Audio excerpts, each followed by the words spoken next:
মুখ্যমন্ত্রীকে চিঠি দিয়েছেন কেন্দ্রীয় স্বরাষ্ট্রমন্ত্রী। গতকালই অমিত শাহ চিঠি দিয়েছেন শুভেন্দু অধিকারীকে। আজকে বিধানসভায় দাঁড়িয়ে সেই চিঠি পাঠ করলেন মুখ্যমন্ত্রী শুভেন্দু অধিকারী। সরকারি কাজকর্মে বাংলা ভাষার প্রয়োগকে অগ্রাধিকার দেওয়া নিয়ে এই চিঠি কেন্দ্রীয় স্বরাষ্ট্রমন্ত্রী তাকে দিয়েছেন, এমনটাই জানিয়েছেন তিনি। 1 সেপ্টেম্বর থেকে পশ্চিমবঙ্গের প্রশাসনিক স্তরে বাংলাকে বেশি করে কার্যকর করা হবে বলে বিধানসভায় আজ জানিয়েছেন শুভেন্দু অধিকারী।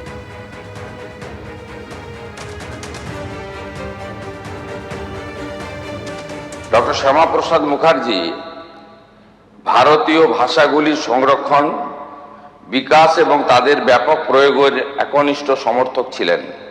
এই পরিপ্রেক্ষিতে আপনাকে এই অনুরোধ যে পশ্চিমবঙ্গে বাংলা ভাষার কার্যকর এবং ব্যাপক প্রয়োগকে প্রশাসনের প্রতিটি স্তরে উৎসাহিত করার জন্য প্রয়োজনীয় পদক্ষেপ নেওয়া হোক। বিশেষত এটা নিশ্চিত করা আবশ্যক যে ভূমি ও ভূমি সংস্কার কার্যালয় থেকে শুরু করে মুখ্যমন্ত্রীর কার্যালয় পর্যন্ত প্রশাসনের প্রত্যেকটি স্তরে ফাইল পরিচালনা, টিকা অর্থাৎ নোটিং, দাপ্তরিক চিঠিপত্র এবং সরকারি আদেশগুলি বাংলা ভাষায় করা হবে।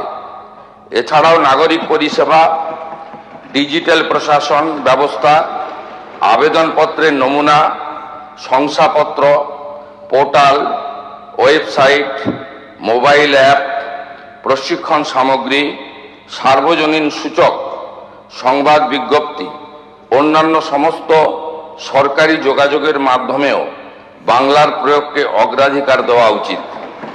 পুলিশ এবং আইন শৃঙ্খলা সংক্রান্ত নাগরিক পরিষেবাগুলিতেও যেমন প্রথম তথ্য বিবরণী, এফআইআর, অভিযোগ নথিভুক্তকরণ, নাগরিক তথ্য এবং সুরক্ষা ও জনসচেতনতামূলক বার্তাতেও বাংলার ব্যাপক ব্যবহার প্রশাসন ও জনগণের মধ্যে বিশ্বাস, সুবিধা এবং অংশগ্রহণকে অধিক সুদৃঢ় করবে।